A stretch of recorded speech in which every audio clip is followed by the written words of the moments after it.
ते तुमच्या प्रॉपर्टी नाही बघत. ते जर एखाद्या टक्क्यावर हुकलं ना, ते रात्रंदिवस घरात विचार करीत बसतं, ते लागलं मी नाही लागलं, ते लागलं मी कसं का नाही लागलो. तुमच्या प्रॉपर्टीकडे नाही बघत. लेकरा बाळांच्या इच्छा पूर्ण करायच्या असल्या, त्यांचं स्वप्न आपल्या साकार करायचं असलं तर आरक्षणाशिवाय पर्याय नाही. त्या माजी मंत्र्याचा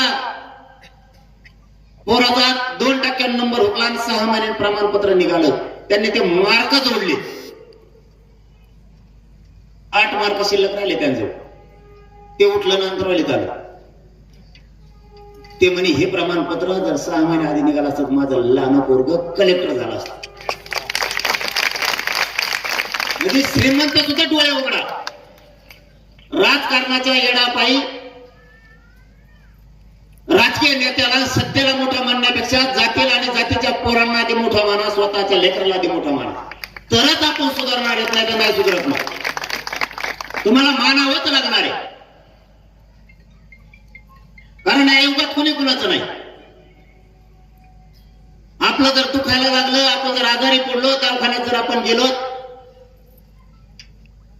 कोणता नेता आपल्या पाठीवर हात फिरायला येणार नाही, पण आपला पोरगा किंवा पोरगीच आपल्या तोंडावर पाठीवर हात फिरायला येणार. मराठी ध्यानात ठेवा. म्हणून आधी लेकर बाळ आपलं समाजाने लेकर बाळ मोठे करायचं बघा. इथं श्रीमंत मराठ्यांच्या डोक्यात काय वासंत काढून टाका. प्रत्येक मराठ्यांच्या मनातलं आपण काम करतो.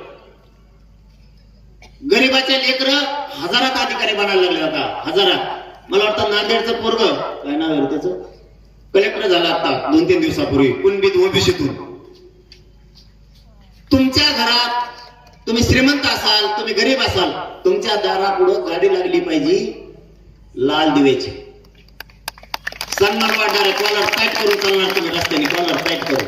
तुमची मुलगी लाल दिव्यातून आली, तुमचा मुलगा आला, PSI झाला, तहसीलदार झाला, इंजिनियर झाला, MBBS ला गेलंय, BHMS ला गेलंय, MD झालंय. आपले पोरं हुशार असून सुद्धा जे पद मिळवायचे ते आरक्षणामुळे नाही मिळू शकत. आपला पडू द्या तुमच्या गाड्यावरती महाराष्ट्र शासन नाव, भारत सरकार नाव काय चावत आहे काय तुम्हाला? तुम्ही जर श्रीमंत असताल तर तुमची उंची आणखीन वाढव. इथं शेती साध्य आहे ना. पाऊस येतो तर वर येतो, एकाएकी लगेच बंद होतो, मालाला भाव नाही, झालं नुकसान. खड्डा भरायला घरात सुद्धा कोणीतरी नोकरीला लागतं. म्हणजे इकडचा खड्डा इकडं आणि इकडचा खड्डा इकडं भरायची ताकद मराठ्यात तयार होईल. नुसतं शेती कसतो